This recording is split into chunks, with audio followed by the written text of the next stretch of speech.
Good morning and welcome. It's a great pleasure for me, on behalf of the Norwegian School of Sports Sciences, to welcome you all to the trial lecture in partial fulfillment of the requirement of the award of Doctor of Philosophy, PhD in Sports Science. My name is Åge Radman. I'm the rector here from 1st of August this year, and I will chair the two sessions here today.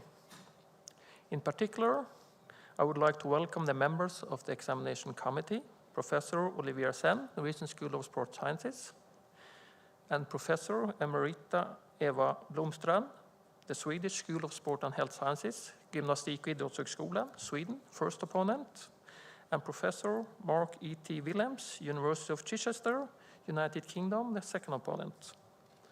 And of course, I welcome the candidate, the main person here today, Matthieu Clauss, who will give the following lecture, Plant-Based Protein, is there an application for exercise and recovery? The floor is yours, Matthieu. Welcome up. Thank you.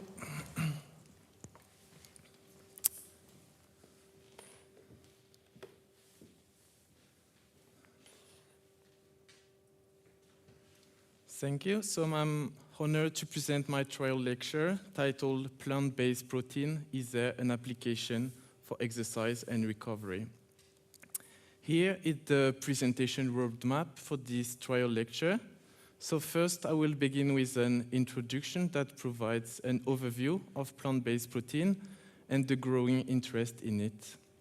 Secondly, I will discuss the comparison between plant-based and animal proteins before covering the exercise and recovery, and I will both cover exercise, endurance training, and resistance training. We will then address the limitation and perspective related to the findings, and finally, I will present some recommendations on plant-based diets. So first of all, the consumption of legumes, nuts, oilseeds, and fatty fruits in Norway has increased by approximately 55% in recent years. And additionally, there are many new products available on the market containing plant-based proteins. We have plant-based yogurts, plant-based cheese, burgers, and minced meat. This indicates a growing interest for plant-based protein. But first, I will present what is plant-based protein. So plant-based protein encompasses a wide variety of foods, including legumes, nuts and seeds, whole grains, soy products, vegetables, grain alternatives, and also protein-rich plant foods. So the variety of plant-based protein sources is consequently vast and diverse. And with this, given the vast variety of plant-based protein sources, the protein content in these foods can vary significantly. And while individuals must meet their daily protein intake requirements, there is a growing trend toward consuming plant-based proteins at the expense of animal proteins. But why is there a growing interest in plant-based protein in the Western world? And I specify here the Western world because there are already some cultures that have adhered to a fully vegetarian diet for a long time.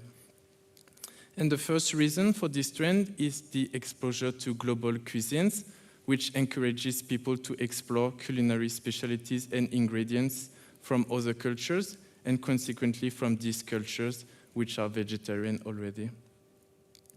There are also the second reason involves environmental concerns. Plant-based proteins are generally more sustainable and eco-friendly than animal agriculture. The third reason relates to ethical considerations. Concerns for animal welfare motivate many individuals to adopt plant-based diets. The fourth reason pertains to health concerns. Vegetarian and vegan diets have been associated with numerous health benefits. Plant-based diets tend to be richer in carbohydrates, antioxidants, fiber, vitamin, minerals, and phytochemicals, while being free from cholesterol and saturated fat, and they're also less calorie dense when compared to omnivorous diets. And the last reason is also the increased availability of this plant-based product in the market has made these options more accessible. But is there a comparable growing interest in plant-based protein within research? So here is presented the annual results from articles on PubMed that include the term plant-based protein. It appears that there is indeed a notable interest. And next, is there a similar growing interest in plant-based protein, but specifically within the exercise community? Here is also the results from articles on PubMed that include the term plant-based protein and exercise. It seems that there is also a growing interest in this area. And before examining the research on exercise and recovery, I will begin by addressing the perceived limitation of plant-based protein. So they are the reason I've received this topic for my trial lecture today, and why are plant-based protein often regarded as inferior to animal proteins. And one of the main reasons people believe that plant-based protein were inferior stem from studies that analyze the impact of single meals or specific protein sources, often over a short time period. And these studies produce information that is not easily transferable to longer duration. For example, here is one example of such a study, and these studies compare a plant-based protein that is wheat to an animal protein that is beef, and aim to determine the protein requirements associated with each of these protein types. And 2 sets of 8 matched participants consume one type of protein in 4 different quantities over a duration of 15 days. So the graph represents the mean and the standard deviation, and on the y-axis is presented the nitrogen balance.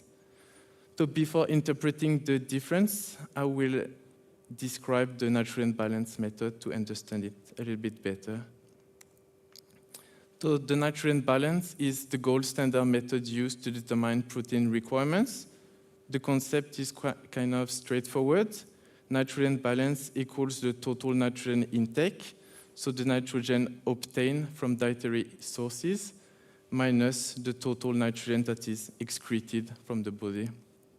And nitrogen can be excreted through several routes, with urine being the primary, but it can also be excreted through feces, sweat, and other miscellaneous sources, such as skin, hairs, and nails. And when the nitrogen intake equals the nitrogen excretion, then the nitrogen balance is 0, indicating that the body is in a state of equilibrium. And when the nitrogen intake increases and exceeds the quantity of nitrogen excreted, the nitrogen balance becomes positive, indicating that the body is in an anabolic state. This results in protein retention and growth. Conversely, when the quantity of nitrogen excreted increases and surpasses the quantity of nitrogen intake, the nitrogen balance becomes negative, indicating that the body is in a catabolic state. This leads to the degradation of proteins to meet metabolic needs. And the body's capacity to store protein is limited, so protein degradation quickly impacts functional and essential proteins. And as previously mentioned, nitrogen balance is the gold standard method used to determine protein requirements. So to establish this, individuals consume diets with varying protein intake over sufficiently long periods to acclimate these intakes. And linear regression analysis between the nitrogen balance and the nitrogen intake allows researchers to identify the point at which nitrogen balance becomes positive, here in this case, which is defined as an individual protein requirement. So now let's examine the linear regression between nitrogen balance and nitrogen intake for the 2 different protein sources. So the results indicate protein requirement of 0.51 gram of protein per kilogram per day for the beef, and 0.76 gram protein per kilogram per day for the wheat. And this led the authors and consequently the public, to interpret that animal proteins are superior to plant-based proteins because less is required to meet the body's needs. And a few other studies have yielded similar results, but it should be emphasized that these studies often had a limited number of participants and were not conducted as crossover studies. It means that participants did not experience both types of protein, but only one of them. And additionally, as in this study, extrapolation of requirements could have been flawed because nutrient balance did not yield positive values. And one of the researchers have suggested that differences in digestibility may explain the disparity between the animal and the plant-based proteins. So here are the data on true ileal amino acid digestibility of human foods. So true ileal amino acid digestibility refers to the measurements of how effectively amino acids are absorbed in the intestine. And also the data indicate lower true ileal amino acid digestibility for plant-based protein that are represented in green, and it's around 85 to 90%. The values are still within a similar range to those of animal proteins, that is around 92 to 98%. And based on the presented data on true ileal amino acid digestibility, an intake of 25 grams of protein, for example, will result in the digestion and absorption of 24.6 grams of protein if meat is consumed.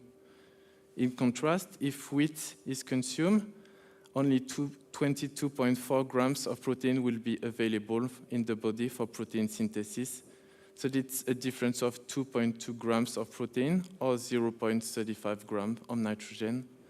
So this difference alone cannot fully explain the observed variation in nutrient balance.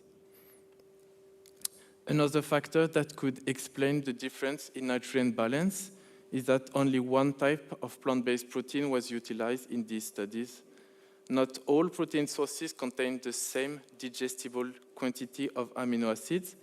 Plant-based protein can be incomplete, meaning that they do not contain all 9 amino acids, all 9 essential amino acids in sufficient quantity to meet the body's needs. And this lacking amino acid is called the limiting amino acid, and is the one that subsequently limits the rate of protein synthesis. And to illustrate this, if, for example, lysine, in red here, is the limiting amino acid, meaning the one present in the lowest quantity, this means that protein synthesis will occur until lysine is depleted. And even if other amino acids are present in higher amounts, they cannot be utilized and will be metallized, leading to nitrogen excretion. And increasing lysine intake, as on the second illustration, allows for an enhanced rate of protein synthesis. As shown here, plant-based proteins have varying composition of digestible amino acids, which can lead to lysine being the limiting amino acid in wheat protein, seitan on this figure. However, as illustrated previously, lysine intake from another source could mitigate the deficiency of lysine in wheat protein. Thus, combining several plant-based proteins could address this issue, potentially leading to equivalent protein requirements between protein sources. And indeed, when examining the current protein requirements established in the joint expert consultation on protein and amino acid requirements in human nutrition, no differences in estimated protein requirements were found between different types of diets. So it means that plant-based proteins do not seem to be inferior to animal proteins. And the experimental diet were classified as animal, where animal sources provided more than 90% of total protein, vegetable, where plant sources provided more than 90% of total protein, or mixed, that was a combination of animal and plant sources. And the joint expert consultation was based on 27 different studies, and 11 of them included diets classified as vegetable. So it resulted in the inclusion of a large number of participants. So here is a summary of the myth about the limitation of plant-based protein and why they may be viewed as inferior in comparison to animal proteins. And as we have seen, the reality is quite different. So first, plant-based proteins are not well digested. In reality, digestibility of plant-based proteins can vary according to source, but it can also be high. Secondly, plant proteins are incomplete. In reality, specific plant proteins may be low in specific amino acids. However, usual dietary combination of proteins are complete. Third, proteins from different plant-based foods must be consumed together in the same meal. In reality, proteins do not need to be consumed at the same time. The balance over a day is of greater importance. And finally, plant proteins alone are not sufficient to achieve an adequate protein intake. In reality, the intakes of essential amino acids and nitrogen can be adequately made from protein for plant sources. And to avoid drawing misleading conclusions, which may have occurred when examining acute differences between plant-based and animal protein sources, this presentation will focus exclusively on data collected over a sufficient duration. So now, let's explore whether there is an application of plant-based protein for exercise and recovery. We will start with endurance training protocols. And one way to investigate the effect of plant-based protein is through a parallel group design. In this design, 2 or more groups of participants are recruited, with each group assigned to a different intervention before measuring a parameter of interest. And each participant experiences only one of the interventions, and groups are typically matched or randomized to ensure comparability. And this design allows for comparison between groups without requiring participants to experience all interventions. So one study employing a parallel group design examined the difference in exercise performance between vegetarians and omnivores. So in the vegetarian group, participants have adhered to a vegetarian diet for more than 2 years, while omnivores, they served as match controls. The vegetarian exhibited the higher VO2 max compared to the omnivores. So VO2 max, or maximal oxygen uptake, refers to the maximum amount of oxygen that an individual can utilize during intense exercise. So this is a key indicator of aerobic fitness and endurance capacity.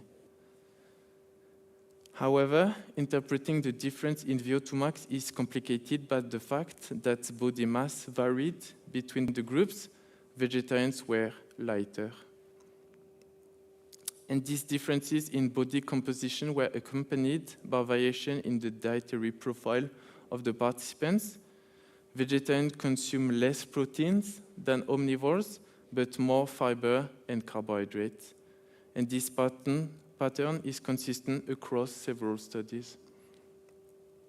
So now, a meta-analysis aggregates the results of multiple studies to increase the sample size and to draw broader conclusions. So here are the studies included in a meta-analysis evaluating the effect of plant-based diet on aerobic performance. And here is the study that I've just presented. And now the results. So each line represents a study or participant group, and the square indicate the mean of the estimate, and the bars represent the confidence interval. And the size of each square corresponds to the weight attributed to the study. And a position to the right of 0 indicates a positive effect, meaning that plant-based diets improve aerobic performance, while a position to the left of 0 indicates a negative effect, implying that plant-based diet decreased aerobic performance. And the meta-analysis combines all these results into one single estimate, indicating that plant-based diet have a moderate but positive effect on aerobic performance. Similarly, the authors investigated the effects of plant-based diets on body mass index, and a position to the right of 0 indicated that plant-based diet increased the body mass index, so higher body mass, while a position to the left of 0 indicates that plant-based diets decrease body mass index, so lower body mass. And it was found that adherence to plant-based diets exhibited a lower body mass index with a small effect size. So in conclusion, plant-based diets improve aerobic performance compared to animal-based diets. However, differences in diets induced differences in body composition that could confound the effect on performance. Thus, there is a need for crossover designs. And in a crossover design, a group of participants is assigned to an intervention group, and the effect on a parameter of interest is measured. And the key difference from a parallel group design is that it is the same group of participants who also experience the second intervention with the effect on the parameter of interest measured again. And typically, assignment is randomized, so half of the participants experience intervention 1 first, while the other half experience intervention 2 first before switching. So this design is more demanding and smaller interventions are often employed. For example, researchers investigated the effect of whey protein, so coming from milk, versus soy protein supplementation on field activity, performance, and muscle damage in competitive male soccer players. Maltodextrin served as an isoenergetic placebo in this study. And there are several studies examining the effect of plant-based proteins versus animal-based protein on performance in endurance exercise, but they do not always have an appropriate design.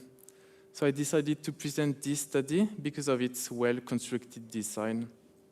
And with this, I mean that this study included a baseline testing before the intervention to establish the pre-intervention values for verifying any potential other effect.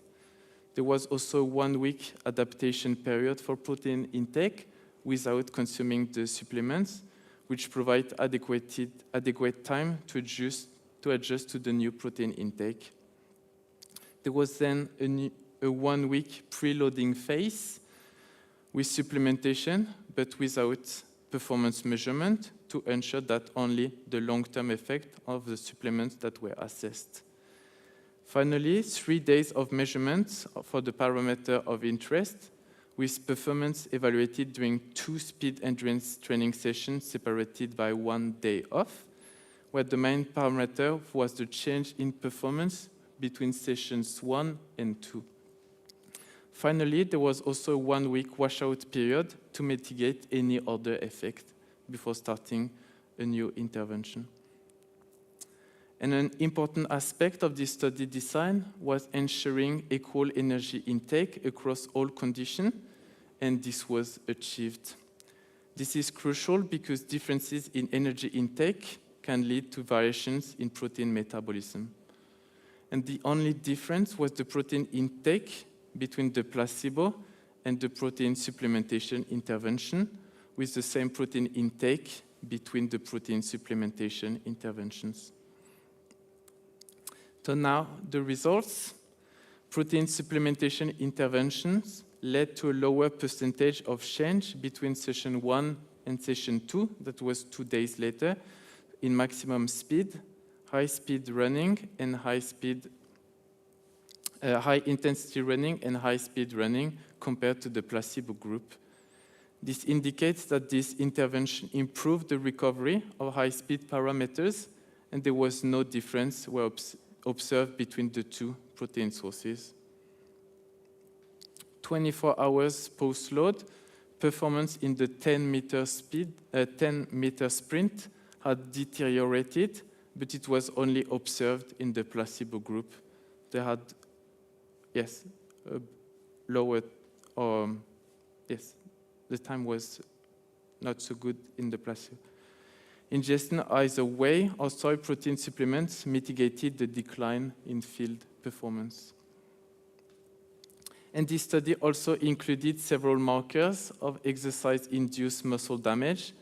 Creatine kinase on the figure A is commonly used to assess exercise-induced muscle damage, and monitoring the enzyme levels in the blood helps quantify the extent of muscle damage and the subsequent recovery process. So creatine kinase levels increase at 24 and 48 hours post-load without significant difference between conditions. And similarly, on figure B and C, delayed onset muscle soreness, or DOMS, served as an indicator of exercise-induced muscle damage. And tracking DOMS helps understand the extent of muscle recovery. DOMS level increased at 24 and 48 hours post-load without difference between conditions. So in conclusion, protein supplementation from both plant-based and animal sources similarly improved the performance parameters. Additionally, protein supplementation from either source did not impact markers of exercise-induced muscle damage. So now we will examine the effect of plant-based proteins on resistance training protocols. And researchers have investigated the effect of whey protein versus rice protein supplementation on body composition and strength in resistance-trained males. Subjects were randomly divided into 2 equal groups and trained 3 days a week for 8 weeks. The rice and whey protein supplements were consumed immediately following exercise and were isocaloric and isonitrogenous. And as mentioned in limitation, rice protein is not a complete protein lacking lysine. So we find ourselves once again in a scenario where lysine is the limiting amino acid. However, resistance training increased lean body mass after 4 weeks and even more significantly after 8 weeks without any significant difference between the protein sources. And lean body mass refers to the total weight of the body excluding fat, so it includes muscles, bones, water, organs, and other non-fat tissues. And increases in lean body mass with training typically indicate improved muscle mass. And maximal strengths were also improved with resistance training, with no differences observed between the conditions. So it was both in bench press and leg press. In a similar study, comparing again whey protein versus rice protein supplementation during an 8-week strength training protocol, there was no differences in the increase of lean body mass between the conditions. And similarly, there was also a comparable increase in maximal strength between protein supplements, both in bench press and leg press. And finally, in yet another study comparing whey and now pea protein supplementation during again an 8-week strength training protocol, there was no difference in the increase of lean body mass between the conditions, and maximal strength increased equally across both groups. It was both in both the 1 repetition maximum for the squats and the deadlift. So in conclusion, over a medium study duration of 8 weeks, protein supplementation from both plant-based and animal sources increased maximal strength. Additionally, protein supplementation from either source similarly increased lean body mass. In a longer duration study, researchers investigated the effect of milk versus soy protein supplementation on lean body mass and strength in novice male weightlifters. And this study also included maltodextrin as an isoenergetic placebo. So subjects were randomly and equally divided into 3 groups, and they trained 5 days a week for now 12 weeks. Supplements were consumed immediately after exercise and again 1 hour later. And both milk and soy protein were isoenergetic and isonitrogenous. The researchers found now a significant difference in the increase of lean body mass between the conditions. So milk led to greater increase in lean body mass after 12 weeks compared to soy and placebo. And there was no significant difference between the soy and placebo groups. And as with the medium duration studies, resistance training improved the maximal strength in all conditions with no difference observed between groups, both in leg press and knee extension. Finally, researchers examined the effect of whey versus soy protein supplementation on lean body mass and strength in non-resistance trained men and women. And this study also included maltodextrin as an isoenergetic placebo. Those subjects were randomly and equally divided into 3 groups, and they trained over a period of 9 months. Supplements were taken in the morning with breakfast on non-training days and immediately after exercise on training days.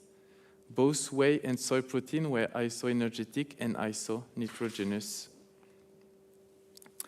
And once again, the researcher found a significant difference in the increase of lean body mass between conditions, with whey producing a greater increase than both soy and the placebo, and there was no significant difference between the soy and placebo groups.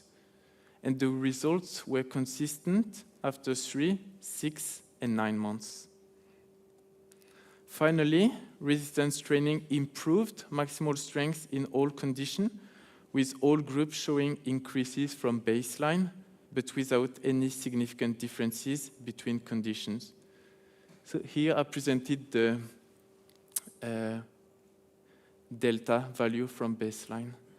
And it was both in the 1 repetition maximum for the squat and the bench press. And a potential mechanism for the differences in lean body mass responses between plant-based and animal proteins is the leucine content of the supplements. Whey protein contains more leucine than soy and the other investigated plant-based proteins, and studies have established that leucine is an important trigger for phenotypic changes induced by exercise and may be critical in muscle mass adaptations. So in conclusion, over a longer duration, greater than 8 weeks, protein supplementation from both plant-based and animal sources led to similar gains in maximal strength. However, plant-based protein supplementation resulted in a lower increase in lean body mass compared to animal sources. So the overall conclusion of this trial lecture are as follows. So concerning endurance training, plant-based diets improved aerobic performance compared to animal-based diets. However, differences in diets induce differences in body composition that could confound the effect on performance. Protein supplementation from both plant-based and animal sources similarly improved performance parameters, and protein supplementation from either sources did not impact markers of exercise-induced muscle damage. Concerning now resistance training in medium study duration of 8 weeks, protein supplementation from both plant-based and animal sources increased maximal strength, and protein supplementation from either sources similarly increased the lean body mass. In longer study duration, so superior than 8 weeks, protein supplementation from both plant-based and animal sources led to similar gains in maximal strength. However, plant-based protein supplementation resulted in a lower increase in lean body mass compared to animal sources. The limitation and perspective of the research presented today can be summarized in the 3 key points here. And most studies on protein supplementation, they involve isolated proteins, resulting in higher digestibility compared to whole foods. And the applicability of these findings may be limited, and future studies are needed to clarify the differences. Secondly, many studies often focus on a single type of plant-based protein, highlighting the need for research that combine multiple protein sources. And finally, additionally, there is a limited number of crossover studies, and longer-term research is needed to fully understand the effect of plant-based protein on muscle mass, recovery, and overall athletic performance. And before concluding, I would like to discuss some recommendations. Vegetarian and vegan diets are gaining popularity not only among the general population, but also among athletes and exercisers. So here are some evidence-based recommendations for constructing a vegetarian or vegan diet for athletes. And here is with a focus on protein. So in omnivorous athletes, energy intake should be adjusted according to activity levels, and depending on the sport, the target protein intake should be between 1.4 to 2.0 gram protein per kilogram per day. For pesco-vegetarian, lacto-ovo-vegetarian, and lacto-vegetarian, the recommendations remain the same. However, it is advised that vegan athletes aim for a higher protein intake of 1.7 to 2.0 gram protein per kilogram per day. And this increased protein requirements for vegans primarily arises from the challenge of achieving energy balance, as vegan diets, they tend to have lower energy density, and they also promote early satiety. And finally, also this is beyond the scope of this presentation, I want to emphasize that strict adherence to a restrictive diet can lead to deficiency in several macronutrients and micronutrients, including iron, omega-3 fatty acids, vitamin D, and calcium, especially in athletes. So supplementation may be necessary to address these deficiencies. And with that, I would like to thank you for your attention.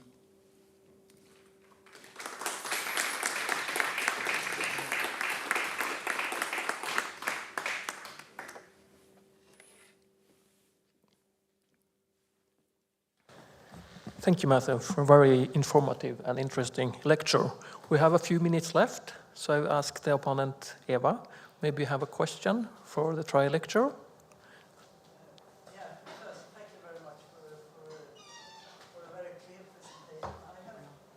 I have one thing that sort of strikes me, and that is you're not mentioning anything about acute exercise.